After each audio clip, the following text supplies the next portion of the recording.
السلام عليكم ورحمة الله وبركاته، ازيكم عاملين ايه؟ يا رب تكونوا بخير. جايه لكم بفيديو القراقيش، بجد حاجة كده وهم.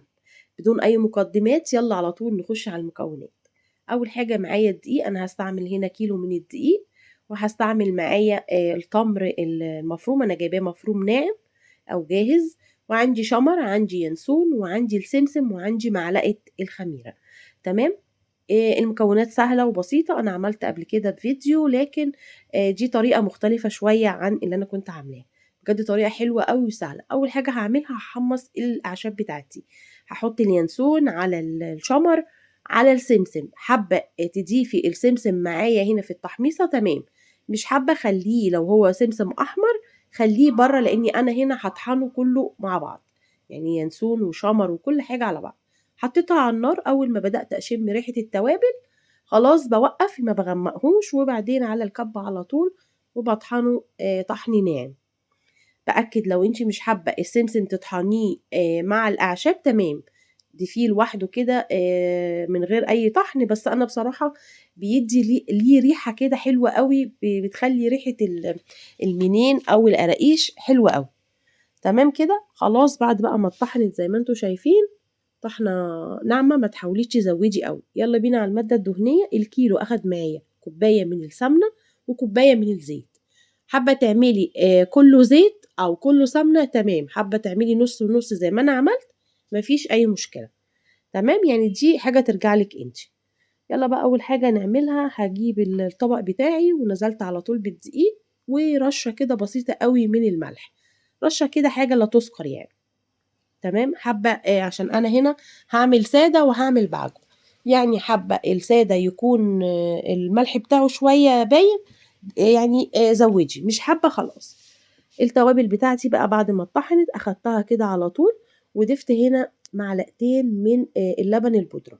حابة أو موجود عندك تمام، مش موجود عادي جدا، ممكن نستبعد الأمر ومش هيأثر معايا خالص.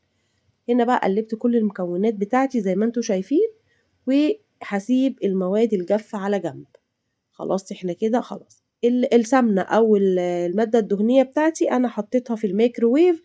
يعني ما قدحتهاش او ما سخنتهاش قوي، هي يا دوبك ساحت. يعني مش محتاجة اكتر من كده. تمام. هنا نسيت اقول لكم حاجة، ان انا ضفت نص معلقة من البيكنج باودر. يعني انا هحتاج معلقة من الخميرة. وضفت هنا معلقة نص معلقة من البيكنج باودر. تمام كده. تمام كده. خلاص بقى، يلا بينا في مرحلة البس.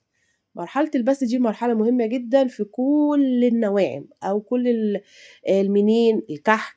آه القراقيش مهمة جدا. قبل ما تضيف السائل أو قبل ما تضيف المية، مهم جدا تقعدي بقى تبسي الدقيق كده بالسمنة. علشان هو ده اللي هيظهر لك الطعم. وهيظهر لك كمان ريحة السمنة اللي انت ضايفاها. تمام. انا هي بس ايه، هستبعد طبعا المعلقة دي خالص وهشتغل بإيدي. هبدأ بقى كده اخد كل حبوب او كل حبات الدقيق. وهدخلها كلها في بعض مع السمنة. المرحلة دي بقى كانت الريحة حلوة جدا. لاني انا عاملاها هنا السمنة بتاعتي سمنة جاموسي مع زيت ذرة. فبجد بتديه طعم حلو قوي. يلا بقى مرحلة البس، بسي بقى بس حلوة كده محترمة. وبعد البس هضيف ايه كوباية المية. حابة كوباية لبن حليب، تمام، مفيش اي مشكلة. مش حابة تمام برضك، لازم تستبعدي زي ما انت عايزة. انا بقى هنا عملت ايه، حطيت معلقة الخميرة ونص كوباية من المية. وهبدأ ألم بيها العجين. تمام كده تمام كده. يلا بينا على مرحلة التمر. جبت التمر بتاعي وحطيته 30 ثانية في الميكروويف. عشان كان عندي في التلاجة وساح خالص، بقى طري جدا، مش ناشف يعني. ضفت له بقى معلقة كده حلوة من السمنة. وهديله رشة من القرفة، رشة كده أو معلقة كمان من السمسم. والنكهات دي بتاعتك انتي. عندك حبهان مطحون ممكن تديله رشة، يعني زي ما تحب. أنا بحب جدا القرفة مع التمر. بتدي طعم حلو قوي وبيليقوا قوي كده مع بعض. هنا برضك هديها شوية كده من السمسم، معلقتين حلوين كده كبار. برضك بتنكه كده التمر بتاعي، وبيبقى الطعم مختلف، مش بيبقى كده تمر صرف يعني. تمام كده. أبدأ بقى ايه أقلب كله مع بعضه وأخلي كله كده يتجانس، وهبدأ زي ما انتوا شايفين كده. هنا كانت شوية سخنة لاني انا حطيتها 30 ثانية والتمر بيسيح على طول، فكانت دافية شوية. تمام كده. تمام كده انا حضرت كل الحاجات بتاعتي. هبدأ بقى في تنفيذ الوصفة. تنفيذ الوصفة اللي انا هعملها، اول حاجة هعملها همسك التمر بتاعي والفه كده على طول عشان اسهل عليا مرحلة مرحلة التشكيل. يعني دي بتسهل عليا كتير بصراحة. بفرد او يعني بعمل رولات كده للتمر، واسيب الكمية كلها، بعملها كلها مرة واحدة واسيبها على جنب علشان لما اجي اشكل يبقى الامر معايا سهل، ما اقعدش مثلا وقت طويل ان انا اشكل في العجين او ارجع تاني للتمر. لا، اعمليه كله كده زي بعضه وبعدين شكلي على طول. تمام. لو لسه مستمرية معايا لحد دلوقتي ما تنسيش تضغطي لايك. خلاص بقى انا بعد ما بسيته كده بصة محترمة، ورحت جايبة بقى ايه نص كوباية المية على معلقة الخميرة على معلقة سكر، ونزلت بيها. هنا دي نص كوباية بس انا هزود كمان نص لان الكيلو اخد معايا كوباية من المية. لمي بقى العجين ما تعجنيش، يعني لمي كده من تحت لفوق كده ما تعجنيش، عشان لو عجنتي يعني العجين مش هيبقى مع القرصة نفسها او المنين نفسه مش هيبقى حلو معاكي. ليه ملمس ناعم كده، يعني بيبقى مقرمش شوية بس فيه دوبان. تمام كده. خلاص العجينة بتاعتي اكتفت جدا من السائل، وهسيبها بقى 10 دقايق. 10 دقايق مش اكتر من كده، يا دوبك ترتاح وبعدين ابدأ اشكل. خلاص كده. هنا بعد بقى ايه ال10 دقايق هبدأ اقسمها. هنا قسمتها لجزئين، وكل جزء عملت منه 3 كور كده صغيرين، لاني انا هعمل قلنا زي ما قلت لكم في الاول بالتمر وهعمله ساده. حابه تعمليه كله ساده تمام، حابه تعمليه بالتمر زي ما انت حابه. تمام كده. هنا فردتها طبعا، فردت العجينه فرده رفيعه جدا. العجينه او مش واخده مساحه كبيره، يعني حته صغننه كده على قد التمر بتاعي، وهبدا اقفل كويس قوي والفها رول.